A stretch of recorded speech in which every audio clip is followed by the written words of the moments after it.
Hello and welcome to Game Theory. I'm your host, Sam Vicini. Today, we're going to break down Chet Holmgren's first masterpiece. It was an unbelievable performance against the Golden State Warriors for the Oklahoma City Thunder. He ends up with 36 points, 10 rebounds, 2 blocks, 2 steals, shoots 14 of 22 from the field, makes a game-tying 3 at the end of regulation to force overtime, and shared the spotlight with Shai Gilgeous-Alexander in the way that I think all Oklahoma City fans are hoping for moving forward. Before we get into the video, hit the subscribe button on the YouTube channel. You'll get access to all of the podcasts that I do with Bryce Simon and others. You'll get access to all of the breakdown videos that I do over here on YouTube. So with that being said, let's jump into the tape. Here we are, 11:30 left in the first quarter, and already we've got Chet Holmgren setting up for some fun stuff. Chet's here. He's the tall 7-foot dude. And Oklahoma City here is going to set up.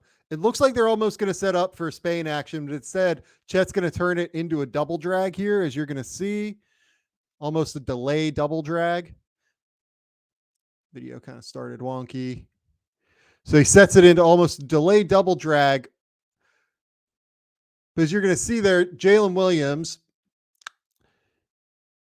because of where and how Golden State decides to guard this, they decide to just switch this action. So Clay goes there. Chris Paul's going to come out to Jalen Williams. Jalen decides to stop and cross, which means Chet has to figure out on the fly, okay, what's the best way I can help Jalen get an advantage here? So he flips what's supposed to be a double drag and almost goes into a step up there against Chris Paul. He picks, he pops. And you just can't switch that action against Chet Holmgren for a number of reasons.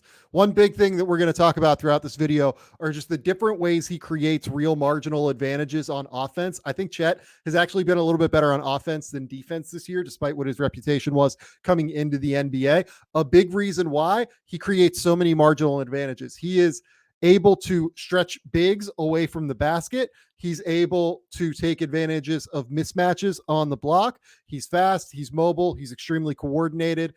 Fast in terms of decision making, maybe not in terms of his speed. But here, this is just a prime example. If you don't stay attached to him and you decide, okay, we're going to put 2 on the ball here against Jalen Williams, well, Chet's just going to pop to the 3-point line. And if you're going to make Chris Paul, who is 6 foot tall, close out on Chet, there's just nothing that Chris Paul can do here. Look at where this release point is for Chet.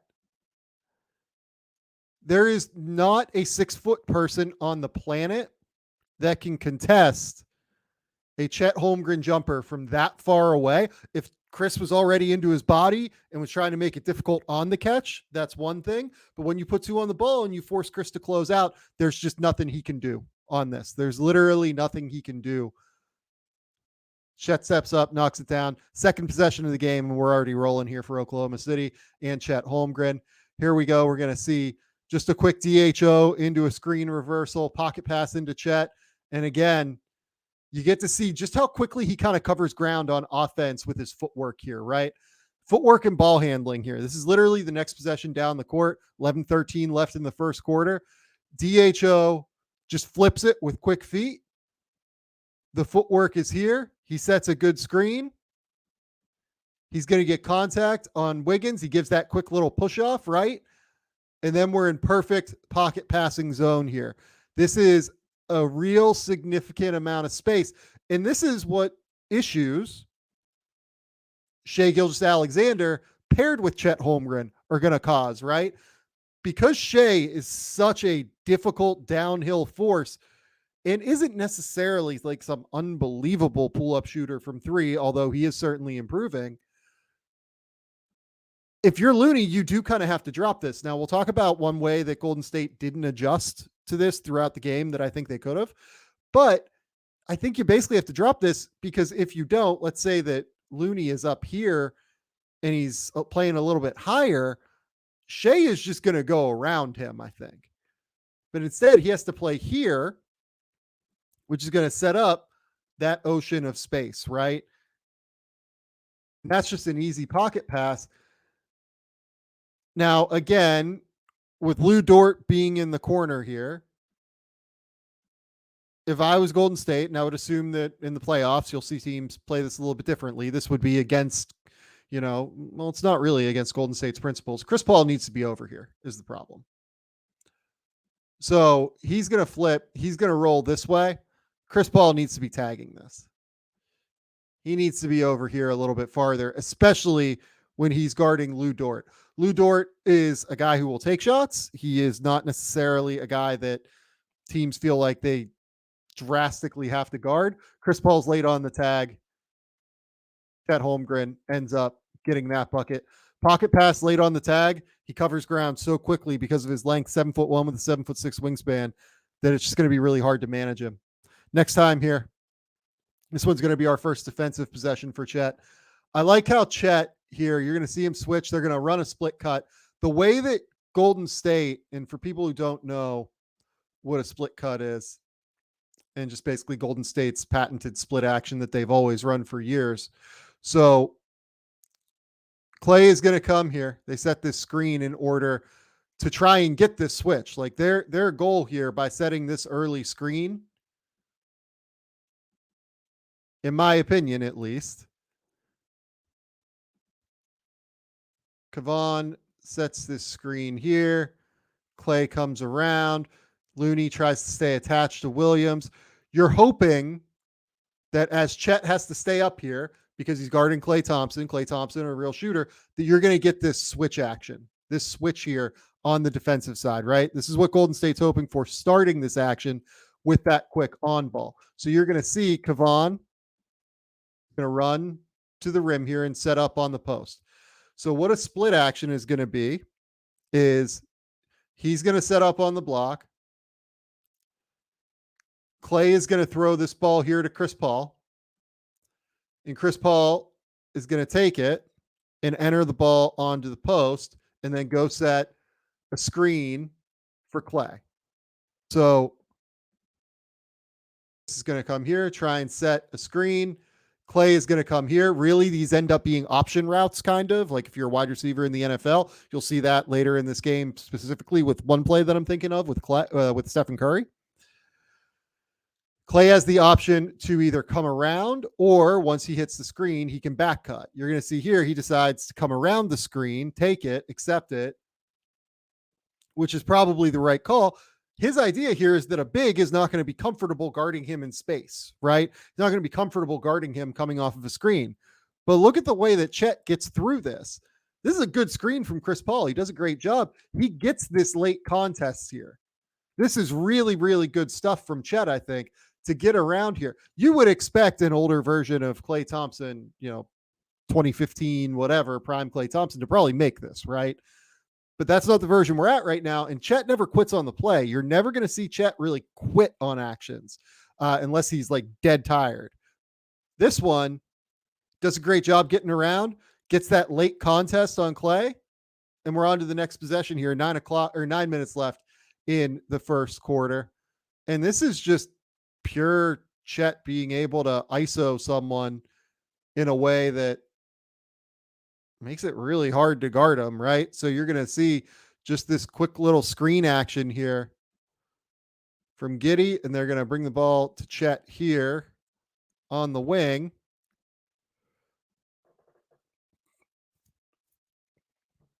The idea here being, by the way, just look at this little shit that Chris Paul does. Look at this. Look at him. He's just grabbing Giddey's arm already. Just grabbing him, trying to stop him from being able to do anything, trying to stop him from getting away. He sees that if Giddey thinks he has an open lane, which is kind of what they're hoping for here, Lou's going to go that way. You got Jalen Williams here in the corner. If Giddey, that was a bad arrow. If Giddey sees an open lane here. He can go, and Chet's big enough to where he can just throw this over the top. Chris grabs him, continues to grab him, makes it so that Giddey can't get through. But now it's just isolation on one side of the court, right? You're ISOing. And Kevon Looney does a good job here. Kevon Looney's a really good defender, as he's shown in the playoffs throughout the years. That's just hard. Really hard to guard that. Really hard to guard a guy who has elite touch, who, by the way, this season, Chet Holmgren averaging like 17 points on 50, 40, 90 shooting from the field. Really hard to guard a release point that is that high when this guy has elite touch.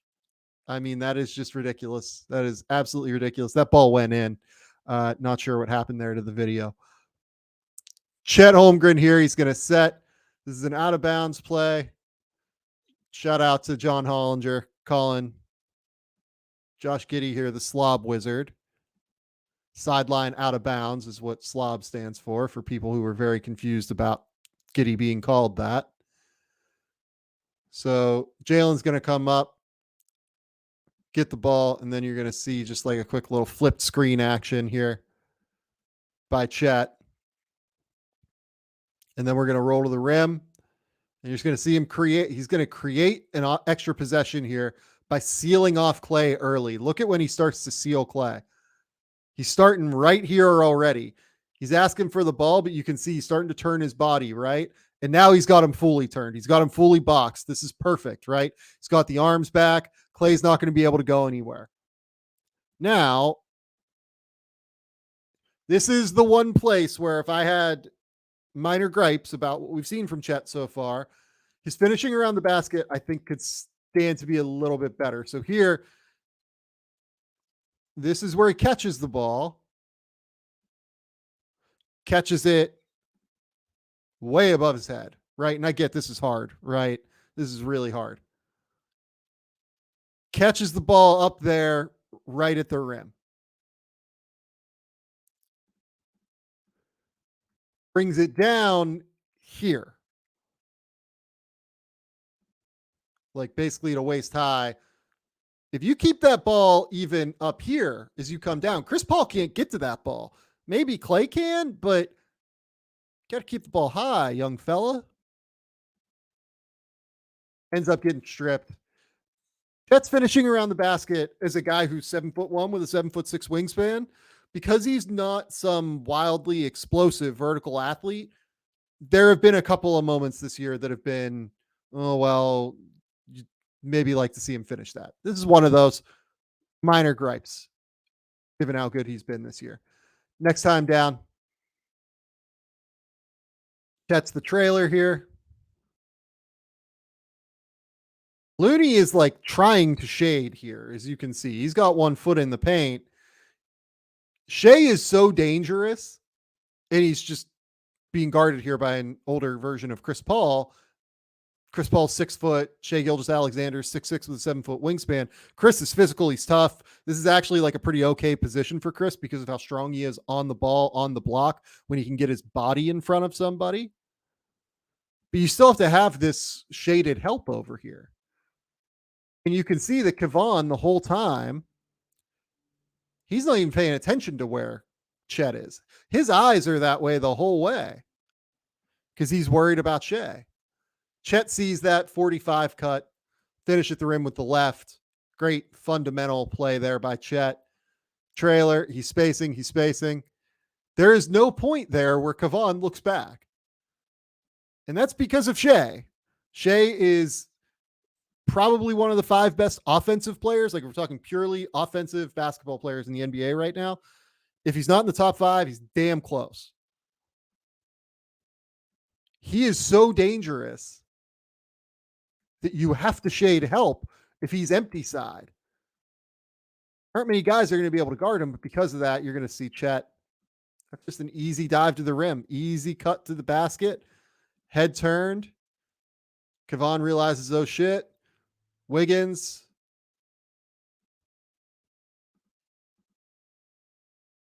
He's there, but it's just hard. Like he really needs to be hopefully a little bit more available on that at the end of the day. He's got to be a little bit more reactive. He catches it late, right? Like you can see Wiggins, he's trying to spot a Giddey, who is his man here.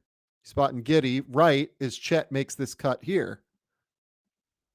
Because he's trying to spot Giddey. He's just that split second late. And by the way, Andrew's a great athlete. Hard to stop downhill 7-1 with a 7'6" wingspan. Next possession here. I think this is kind of a longer defensive possession. Oh, no. Yeah, it is. No, this is a longer defensive possession. You're going to see here, this first action, this is just very simple. Steph's going to bring the ball down the court. We're going to see a quick empty side ball screen from Saric. Saric going to come there. Steph is going to come here potentially. Pocket pass there. Look at Chet drop his hips. I think that is one place that he has been pretty good, is dropping his hips in space. Now, some of his defensive issues when they've come up this year, I think, are when he has to turn his hips quickly. When he has space here and he's not that worried about Saric being able to drive him because he's big and because it's Dario Saric, frankly, you can do that. And then you're going to see him drop his hips again, right? So here, we're going to see that foot drop. And he's going to cut off there. And then he's going to backpedal. And then he's going to drop the hips again, right, to be able to cut off that drive again. So drop there, stays in front. That stuff's not super easy for bigs, guys that are 7'1". Chet's very coordinated, right? And then look at this. Just watch him muddy this little space here as he sees that Brandon Pajemski is going to get this ball. Shea is out like kind of gambling here, right? Like he's trying to make something happen. He's going to try and double Clay. He's a little bit more worried about Clay than Pajemski, who's a rookie, right? This ball comes out. And just look at Chet step up, right? He steps up, because Dario Saric is his man, and Saric could shoot a little bit, so you want to be out there. But B, you're cutting off this driving angle as well. He's just confusing the space a little bit, right? So this turns into a dribble handoff. He just guides Saric toward the baseline, right? Just guides him there, makes it easy. And then either him or Giddey get this one. I'm guessing he got that one based off of the fact that he ended up with 2 blocks. But just smart positional defending on the perimeter by Chet.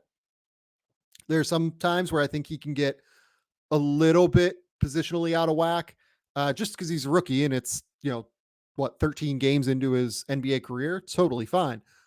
But he can get a little bit positionally out of whack, I think, in the paint from time to time. But out on the perimeter, I think he's been pretty good so far this year covering the space against ball screens. So this one, though, is actually a prime example of him not necessarily doing that. So this one, you're going to see here, Saric.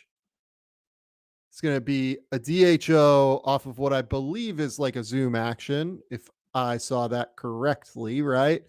So, yeah. So zoom action for people who don't know, just draw this up.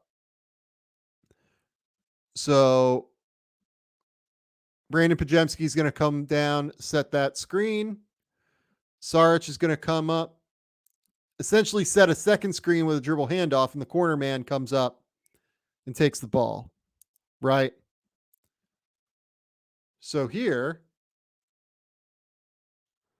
no, this is actually another good possession. There's a different one with Steph. I thought that was Steph that took that. It was Clay. So here, he takes that one well and goes to the corner, stays in front of Saric. Lets Chris Paul take that shot. But just look at the way that he's able to kind of navigate these actions, right? Look at the way he's thinking through all of this as he's going, right? So Chet, here he is. He's cutting off Klay Thompson. Hands are high there, right? Look particularly Ball is in Clay's left hand as he's coming around. Chet's left hand is high. This is going to be a really hard pass to Dario Saric, given that angle. Chet is reading the angle here of where Klay Thompson could potentially throw this pass to Dario Saric on the roll, confusing the space there. This is great help in from Jalen Williams to make sure that he's cutting off the pocket pass with his 7'2" wingspan. Just really good team defense, right? Goes tracks back to Dario. This one, I mean, I'm just not totally sure what Jonathan Kuminga is doing here, frankly. Like, it kind of looks like he's like going to try and set a screen on Chet, but kind of not. Just totally misses, goes to the corner. Chet stays in front. They decide to ice this side ball screen, icing a side ball screen. Again, for people who don't know,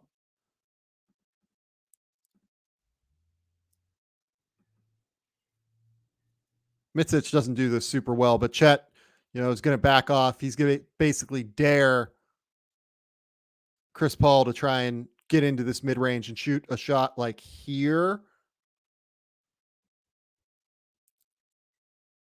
Mitsic should have been kind of able to get around this over the top and kind of tried to block that way. Regardless, Mitsic gets behind the screen. Chris Paul ends up missing this three. And then here we go again. Chet gets out for the contest on the Dario Saric shot. The other thing worth looking at here is Chet sees the rebound. Look at that quick little turn, right? Look at the head turn. He turns back, A, to track where Saric is, and then B, to track what's going on behind him and what's going on around him, right? So this ends up being a Chris Paul dive here. Try and create a shot that way. He ends up just kind of staying on Paul just for that split step there. And then he closes out onto Saric. It's just really good, really smart, really good positioning defensively out on the perimeter. Did a good job there on the interior as a help defender as well.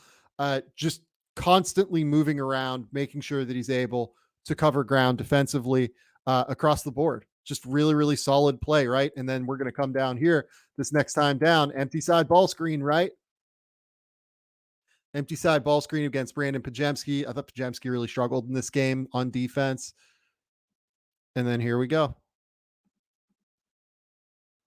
Rolls into the paint. Again, unfortunately brings the ball down. I don't really think he had to here.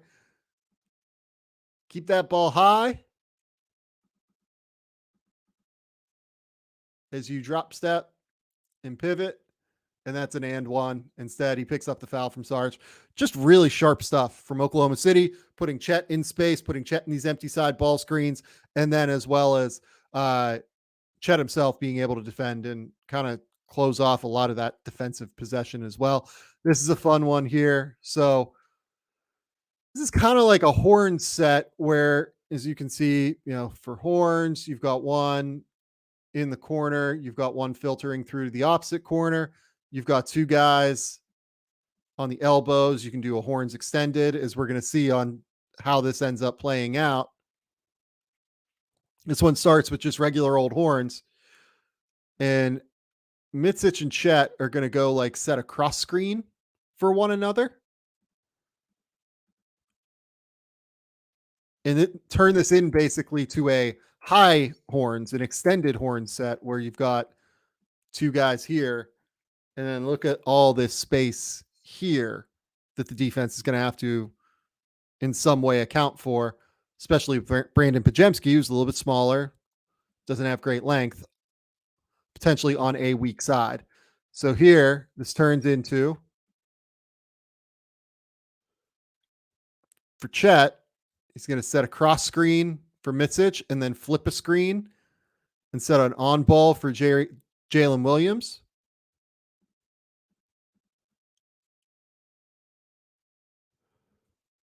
ends up taking a ball here, and it's going to turn into a DHO. So let's redraw that. Sorry about that.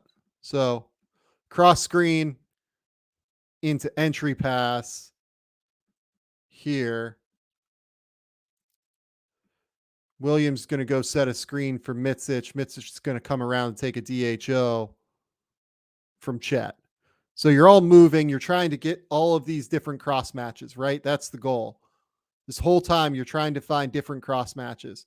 So here, that's what they do. Chet, great screen, contacts Chris Paul. They end up having to kind of peel switch this, right?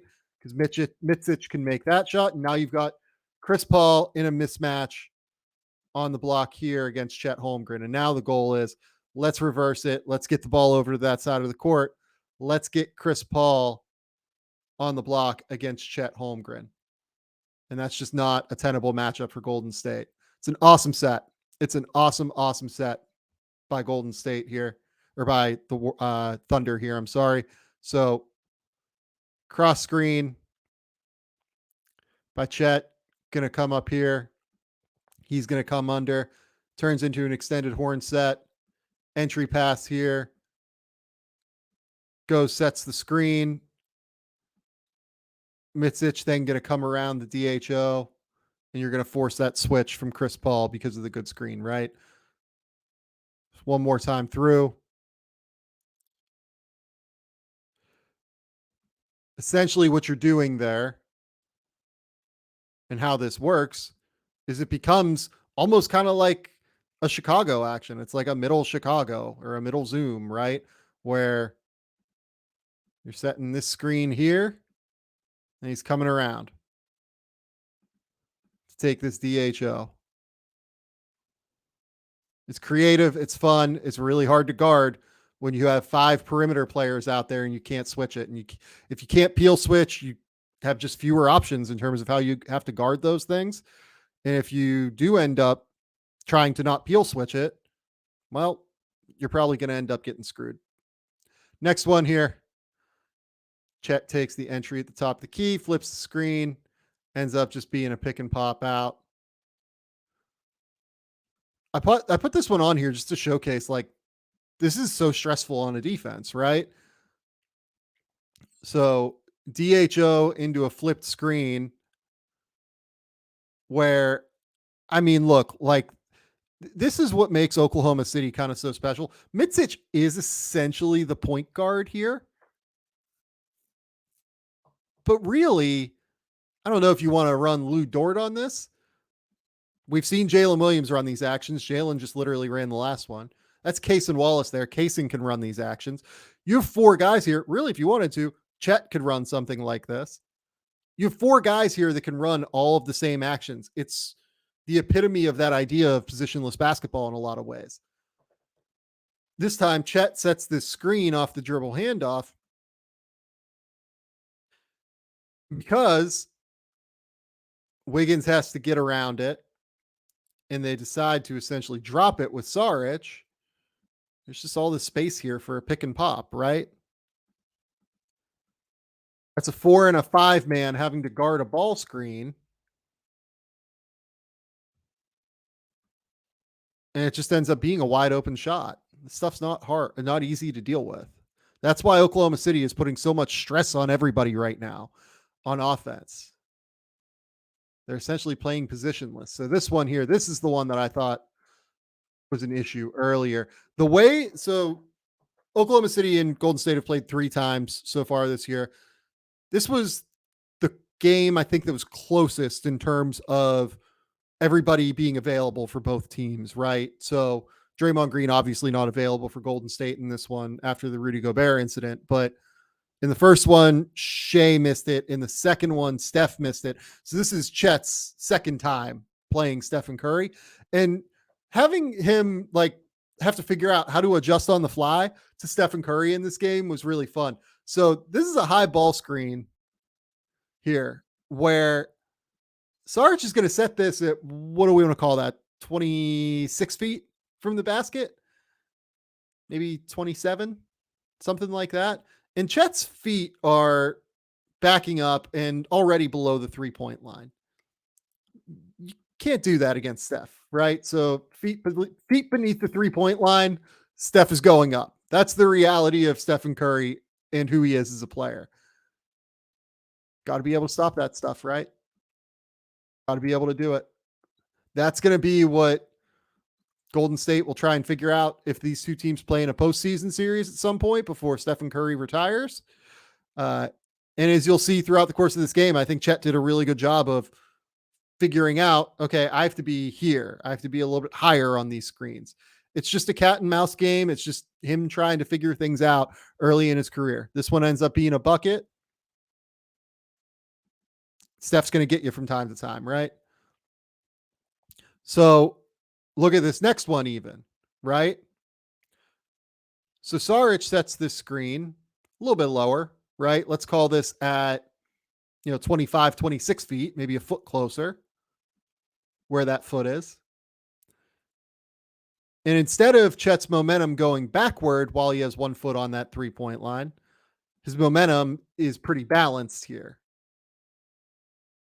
Now he's just cutting off driving lane, recovers back to Saric, ends up forcing a miss. But particularly, this is something that's always impressed me about Chet, is just his positioning and drop coverage, right? So he's going to cut off this drive. Other thing worth noting here, awesome tag in by Case and Wallace here to give Chet just a little bit more time. Here he's going to drop his hips again. And now look at the arms. Arms are extended, trying to make it hard on Steph to be able to shoot, trying to make it hard on him. He's got one arm like up in a potential shooting pocket for Steph. He's got one arm out where Dario Saric is. He's just confusing the space using his length, right? Making it hard. So he drops that hip a little bit farther. He's now in perfect position to be able to guard a Steph pull up, or if Steph hits this pocket pass, just to be able to slide back to Saric, right? Just has to take one step. So here he takes one jump step, contests it. I don't know if he blocked it or not. Does a great job. So this one here, this is a simple spacing, right? You have Chet. Here we're going to see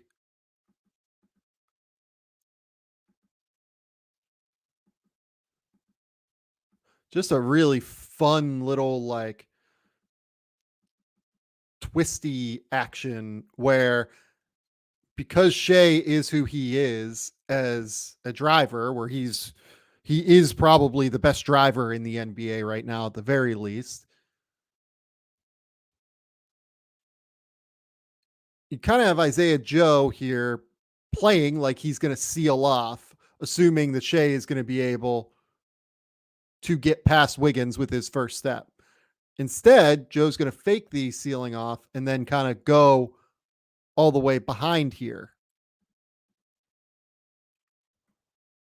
So that when eventually Wiggins gets beat by Shea's first step, because everybody gets beat by Shea's first step,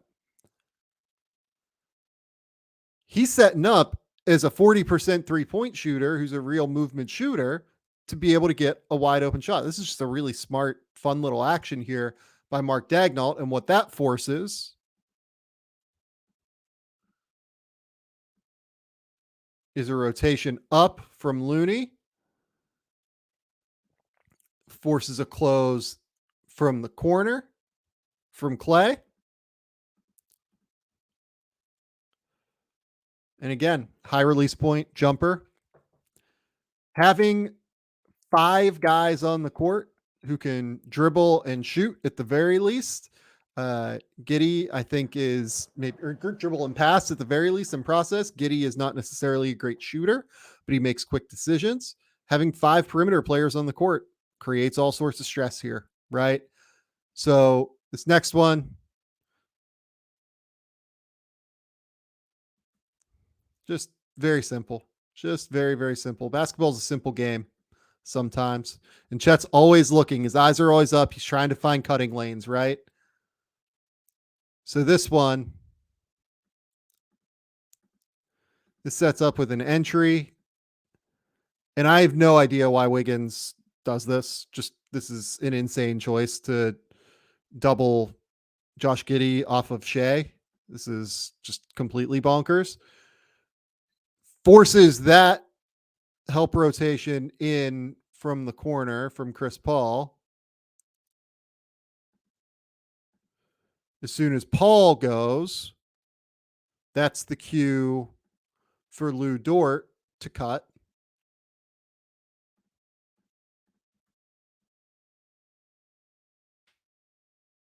As soon as Dort cuts, Kevon Looney has to go to try and be available for a help rotation. And as soon as Looney turns his back, that's the cue for Chet to go from the corner. Chet goes, finishes. Basketball's a simple game sometimes when people make crazy decisions to double off of Shea Gilgeous-Alexander.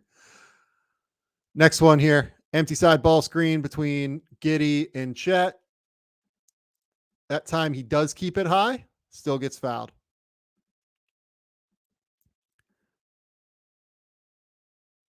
This is the last play. Sorry about that. We'll run it through one more time. This one. So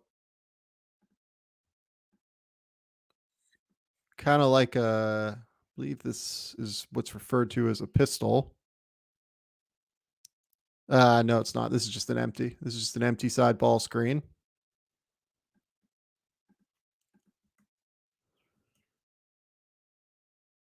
Empty side ball screen, and they switch it. And why they switch it,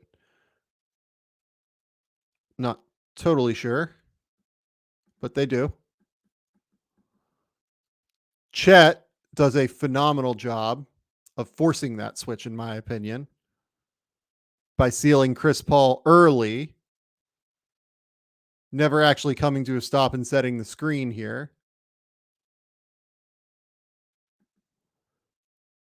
And forces Chris to stay on him. And as soon as Giddey recognizes it, he just gets the ball to him immediately.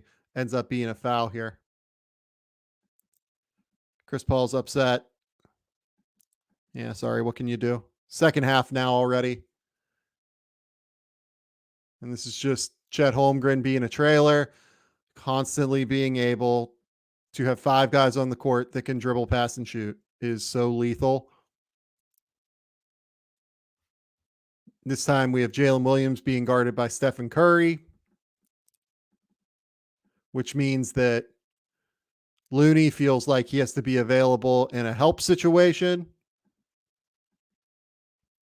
Looney loses track of Chet momentarily.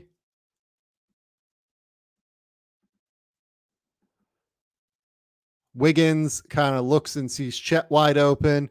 He feels like he might have to be available in some respect. As you can see, two guys go to the ball because of that momentary confusion. And you've got Josh Giddey just wide open underneath the rim. That's an easy finish for Josh. Makes it. Next one here. Again, look at how high Steph is, or how high Chet is now on these Stephen Curry high ball screens. Again, that's about as high as where Saric was last time on the first ball screen that Steph stepped into for a three. Look at how high Chet is now. Very, very high in this ball screen. Gets flipped. And again, this is the danger of Stephen Curry. This is why Steph is so good at basketball. He's incredibly gifted as a ball handler. He's an elite finisher at the basket despite his size. This one, he just decides to split it. Chet, not the fleetest of foot. If you split quick, you can get him. Steph splits quick. He still gets a contest. That's the margin for error with Steph. Like, your margin for error is basically zero. You have to be perfect every single time against Steph. Chet's still figuring that out, right? That's okay. Next one here, horn set. I put this on here. If I remember correctly, this ends up being a bucket. But I actually like what Chet does here defensively, right? So he's reading this action. He's seeing here that what this is setting up to be is a ball screen out of a horn set where Klay Thompson is going to screen for Chris Paul. And it's basically going to be a pitch back on a flare for Klay as Looney comes and screens. So that's going to set up Klay for a potential wide open three if there's any miscommunication between these three defenders here in this triangle. But watch Chet. Chet jumps out to it immediately. Person who's late here, unfortunately. I don't even know if anybody's really late there. Just a hard action to guard. Awesome screen there by Kevon Looney. Yeah. What happens there is Kevon sets an incredible screen and Kaysen never has a chance to get over the top. And once that happens, really what you'd like to see, unfortunately, is Jalen Williams be able to help off. But Jalen absolutely cannot leave that guy. You cannot leave Stephen Curry in the corner. Ends up being a good bucket. But I liked what Chet did there, recognizing the action. Next up, rejected ball screen.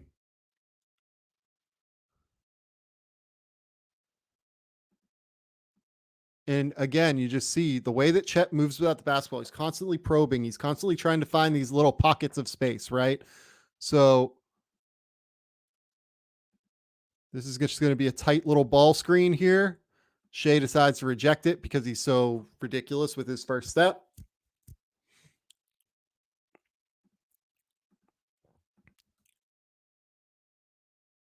Looney has to help over. Essentially has to treat it as a drop. And be available there until Wiggins recovers and gets back in front. They decide to switch this. Wiggins goes to Chet.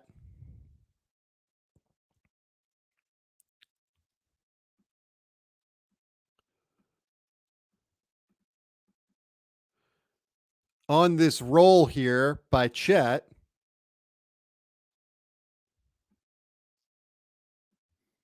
Steph has to help in and tag Chet, which is going to leave Jalen Williams open on this lift action. Jalen smartly goes to find the space on the lift. The heavy closeout, because it's a hard closeout from Steph, which means Wiggins has to be available on the help. And then just look at this little step here that I want to point out from Chet, right? So he's here.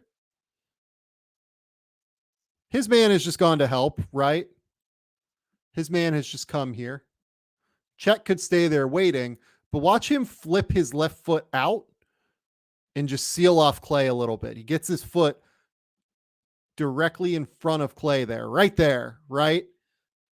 And now there's nothing that Klay can do. This ball is going to go up to Chet. He's not going to be able to go through him. Keeps it high, finishes above the rim. Really, really smart little stuff that Chet Holmgren keeps doing to make an impact. This one, Chet does a great job in drop coverage here. Jalen Williams trying to make life absolutely miserable for Steph. Again, another awesome screen from Kevon Looney. And then we're going to try and just like maneuver around Chet. Chet drops his hip once. It's not easy to drop your hips like that in space for a 7-footer. Guys do not have an easy time doing that. Chet can. Next one here. Creates another quick little bucket. How does he do it?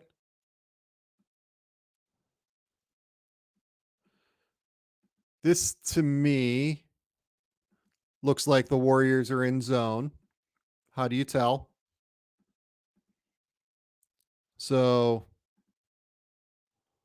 as he cuts through, Pajemski does not follow.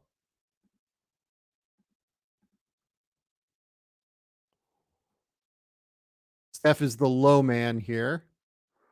Chet recognizes that Steph is the low man. And he's just going to be able to out position him and out body him, right?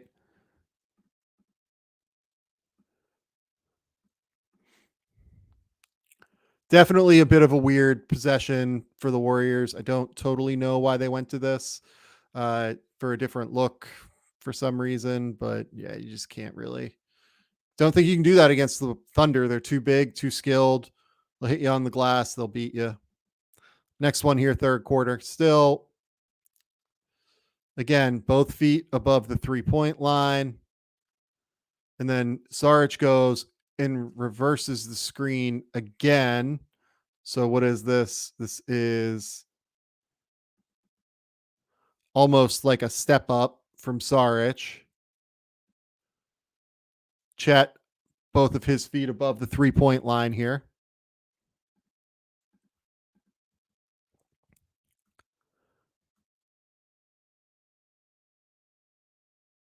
Jason Wallace does a great job cutting off that first screen without needing Chet's help. And then Saric recognizes what's happening, goes and sets a second screen.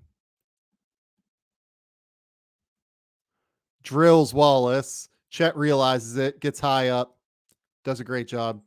Moody ends up getting the bucket, but that's not on Chet. Next one, DHO into the flip screen action again.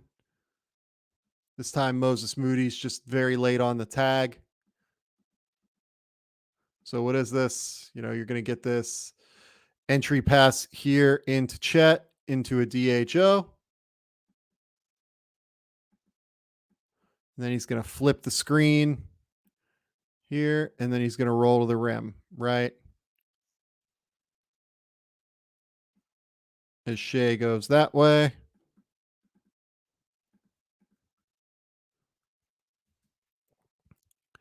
Shea strings out Saric just enough, strings him out wide this way, which opens this lane a bit farther. Moses Moody needs to be in here. Needs to be available to stop Chet there. Needs to get a body on him. He's late. Finish above the rim for Chet on a lob. Next one.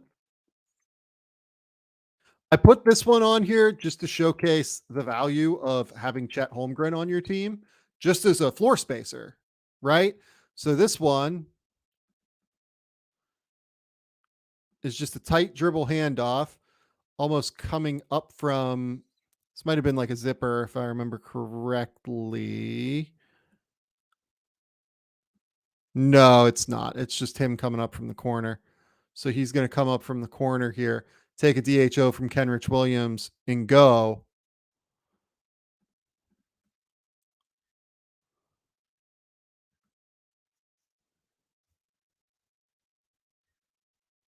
If this is like another center who isn't Chet Holmgren, right? On the same side, this is a non-shooting center. You're going to have Kevon Looney in the paint here already, so you can't have something like this. They do end up having Wiggins come over from the weak side, but because Chet is in the corner there, your 5-man is out of the play. Your 5-man can't contest this. Now you have Andrew Wiggins contesting instead of Kevon Looney. And Wiggins is a good weak side shot blocker. He's not a 6'10 guy that's enormous and is like elite in terms of positioning like Kevon Looney is. That's the advantage that Chet Holmgren brings you. Next one here.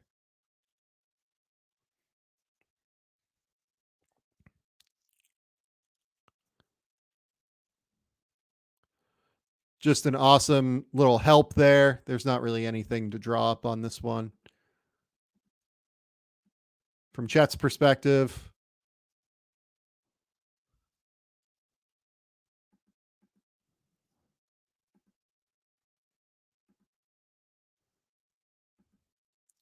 you're going to see Looney's going to go that way.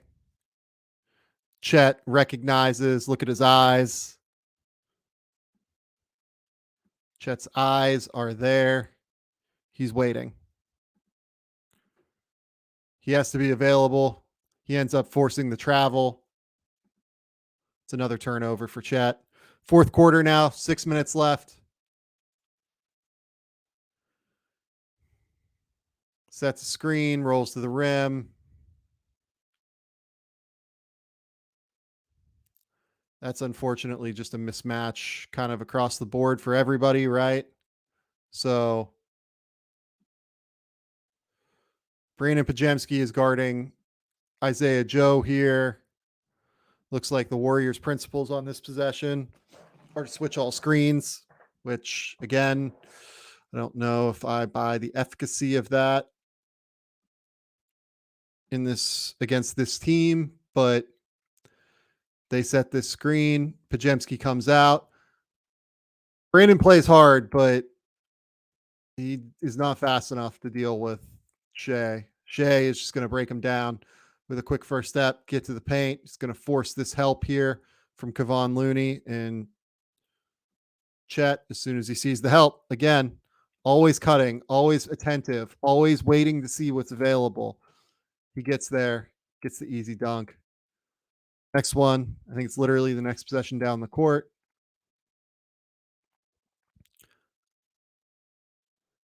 This is one that I posted on Twitter, actually. Remember that split action that I showed you guys earlier? So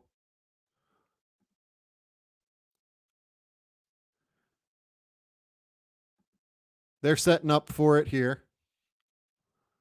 Steph's going to throw this ball into Looney. Looney's going to throw it in to Wiggins.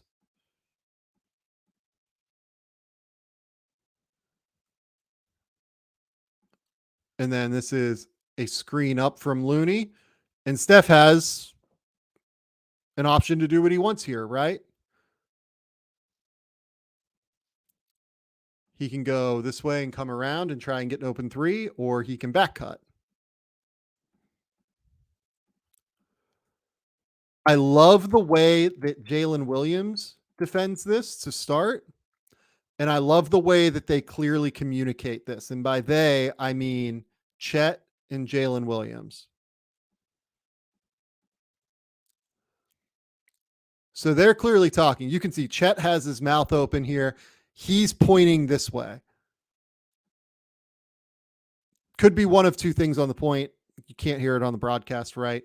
Could be that Chet is saying it's a back cut, it's a back cut. Or could be that Chet is saying, I've got the back cut, stay attached if he comes up over the top this way. Because Jalen is top locking, your typical read on this, if you're Steph,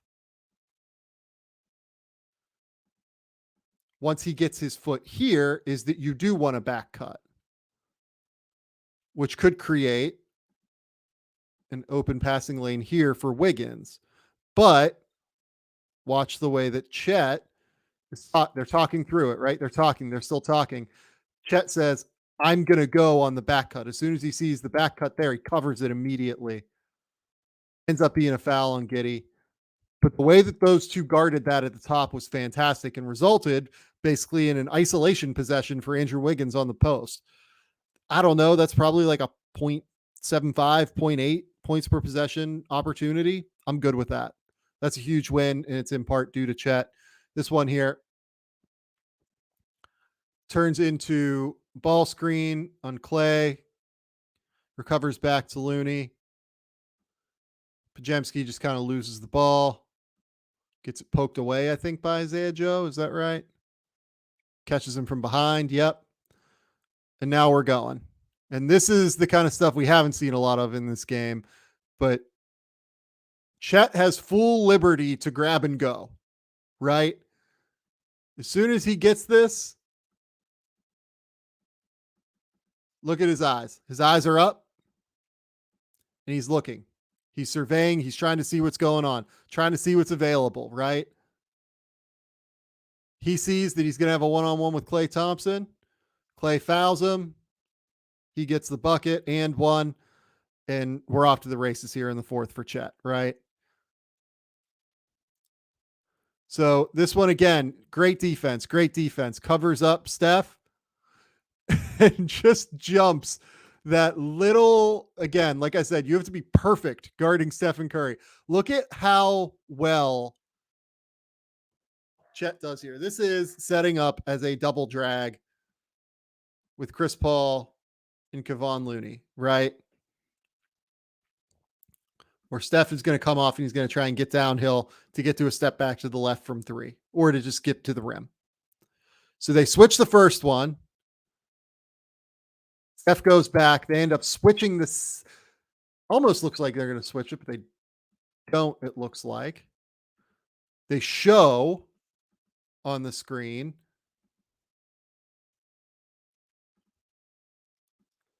both Shea and Case and Wallace help in. He stays attached to Steph, recognizing that Steph's going. And then Chet gets caught ball watching for a split second. A split second. Not recognizing that he has Steph now. So he's watching. He might be thinking that he has Kevon, but I don't think he is because he goes and chases Steph immediately, recognizing that it's Steph. But just that split second, this is how good Stephen Curry is. That split second is the difference between 3 points and 0. Stephen Curry is incredible. He's amazing. I just lose my mind every time I watch him play. This one, just a tight pick and pop.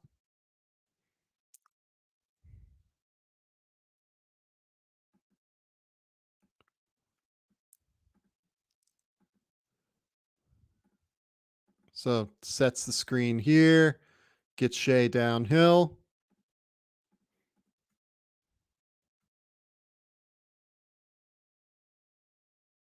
Ends up being a pick and pop, as you're going to see. That means that one of, depending on how they defend this, how they want to guard this, you could X out, have Steph come up here, have Wiggins go out, or you can just have Wiggins recover out onto the shooter. That's a hard closeout. That's a very, very long distance for Wiggins to cover. Not a great closeout, but regardless, it's a hard spot to put Wiggins in. This one ends up being just a pick and pop. Drive into a quick little kick out to Williams. Williams misses, unfortunately. Now we've got Shea, empty side action again on Steph. Looney has picked up Chet here. But again,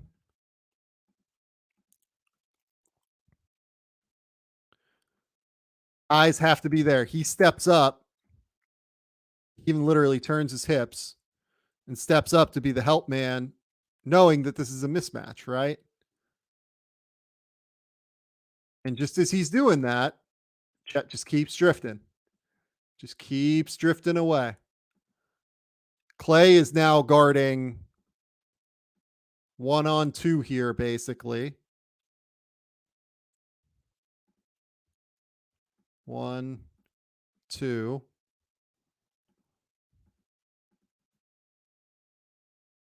They hit the kick out. Again, Chet can hit that shot. Chet has elite touch, and his release point is all the way up there. If you have to recover out to him on a shooter, on a shot that he's comfortable with, it's really, really hard to contest him. It's really hard to deal with him. So this one now, 30 seconds left in the game. Game tied 114, 114.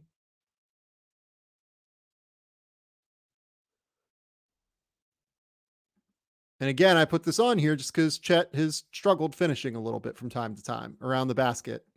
I think he's shooting like 60%, 62% in half court around the rim. As he gets stronger, as he gets more fundamentally sound in terms of like not bringing the ball down, just keeping it high, he's going to be up in that 70% range. But this one he misses. He's going to set this screen here, come up and kind of set another one, if I remember correctly. So sets that screen there, comes up, sets another one for Jalen, then flips it. So screen here, then flips.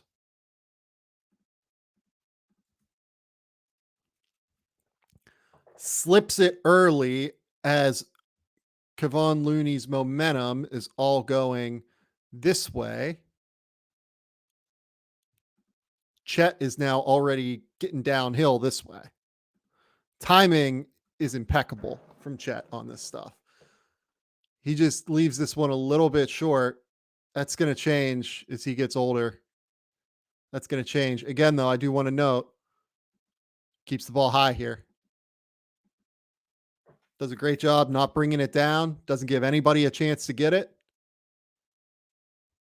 Makes it tough for Looney, but Looney, he just smokes the layup basically. Now this one here with 9 seconds left,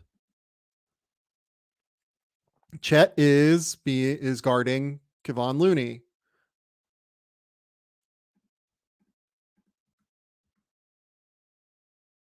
Kind of gets away from Looney because he's so set on helping Steph here. Like he wants to be available to help Stephen Curry on his drive. And because of that, loses track of Looney here. And that ends up being 117, 114 with 1.6 seconds left. That was probably the down point of Chet's night. Smokes a layup on one end, gives up an offensive rebound on the other end. And then he does this. If there's one thing that I want to get across to people about Chet Holmgren, it's the mental toughness. This dude is competitive as hell. There is nothing that can stop this dude from having a positive mindset, like a next play mindset. So, what's the action? We've got a kind of a stagger screen here for Isaiah Joe, a great 3-point shooter first, to come up and try and get loose that way from 3. They chase around.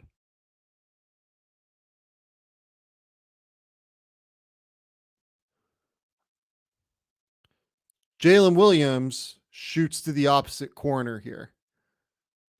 And then your fourth man here is going to set a back screen for Chet. And Chet's going to come around and get to this ball here. I would bet you that Chet is option number 1 on this play. I'm not going to sit here and tell you that I'm in Oklahoma City's locker room, but I would bet you, just based on the way that it sets up, that Chet is option number 1 here, even though he's the last guy coming out of the action.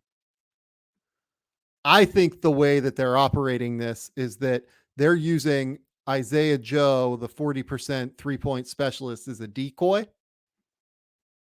to clear out that way.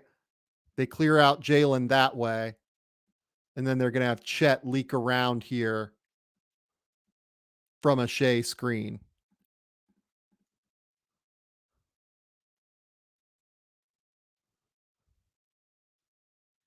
And he drills it. He's pumped. I tweeted out the photo of Shea Gilgeous-Alexander just losing his like mind momentarily. Like, oh my God, this guy is him. Chet Holmgren is yelling, I'm him, I assume.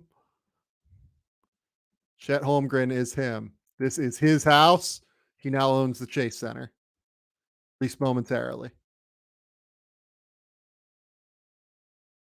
Another great defensive possession here from Chet to force this tough Chris Paul jumper, right? This is just really good positioning in drop. Out in touch distance with the hand.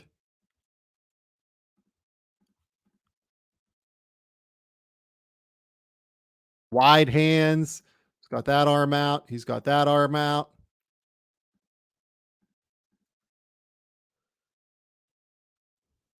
Late contest, early contest on the jumper. Contest the shit out of the jumper. And this next one here, he misses this. I just put this on here because, I mean, look at this. This, if he gets this down, this is the patented Dirk fadeaway, right? You know, using that leg as protection, the knee. He has the ability to do this. He made a few of them at Gonzaga, if I remember correctly.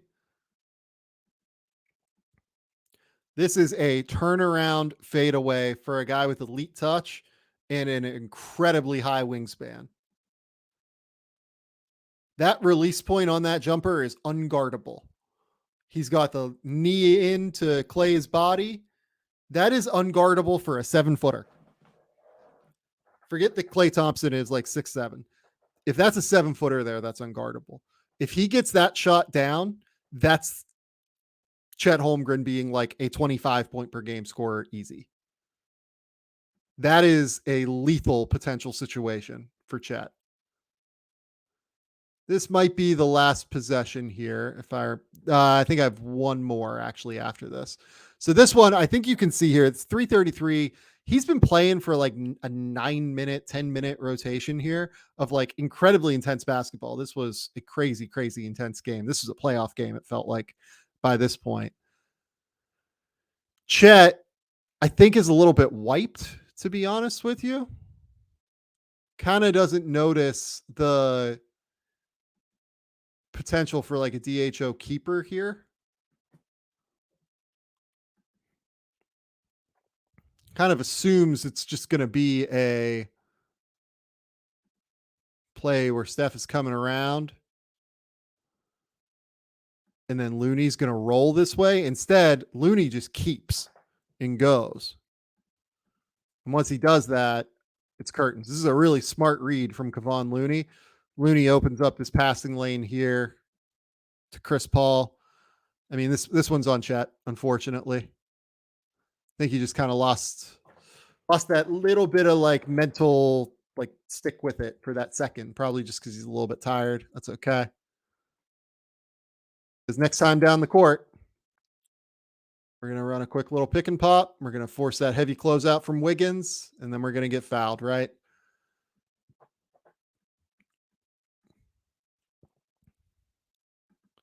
So this is just an awesome step up.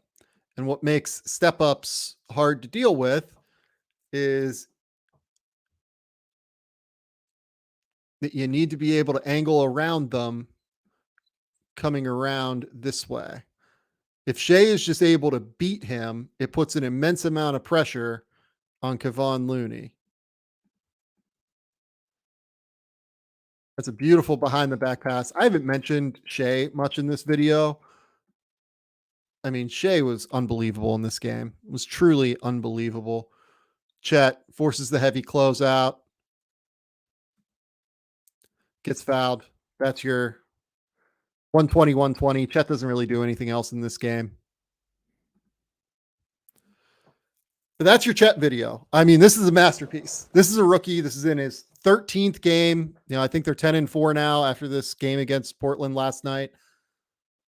Chet Holmgren is quickly turning into a potential all-star big, not just down the road. Like, I think as long as he stays healthy, he's going to make all-star games.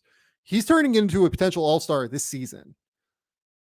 Everything we've seen from him has been absolutely outstanding. He is a real mismatch problem on the offensive end in the way that Oklahoma City envisioned when drafting him.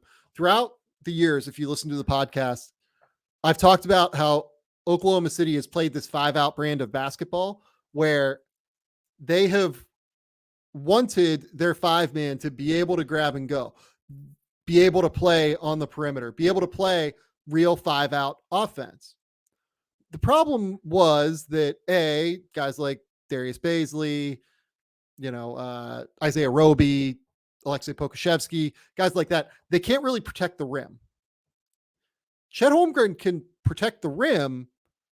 And oh, by the way, he can also shoot, dribble, pass. He's better than all those guys offensively. And he's actually a real defensive playmaker as well. So when you look at where Oklahoma City could be headed here, it is truly something special. And Chet unlocks that for them in a real way. Shea is their best player. Like, we're not going to debate that. Certainly not yet. Shea was a first team All NBA guy. I think Chet holds first team All NBA upside.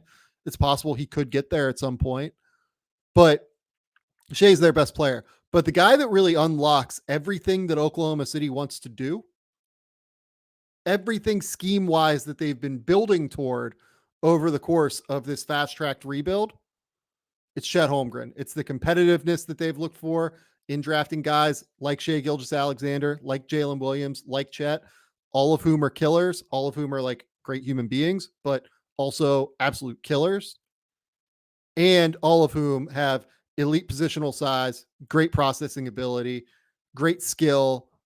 In Shai and Jalen's case, the ability to potentially shoot the ball, and now proven ability to shoot the ball in both of their cases. Chet embodies kind of everything there, and having that 5-man that can do everything that they've wanted scheme wise unlocks everything for them moving forward. This has been Game Theory. Go subscribe to the YouTube channel. Go support this. I'll be back later this week. I've already pulled tape on the Cam Thomas game that I'm going to break down. It's the Boston game from a few weeks ago before he got hurt. I tried to pick the game that was, in my opinion, most average from Cam Thomas this season.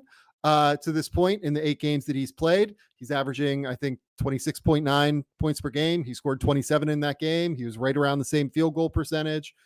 Basically, I tried to pick the most average game that I could of Cam Thomas this season in order to give him a fair assessment. We'll talk about that when we get to Cam later this week. Until next time, we'll talk soon. Bye.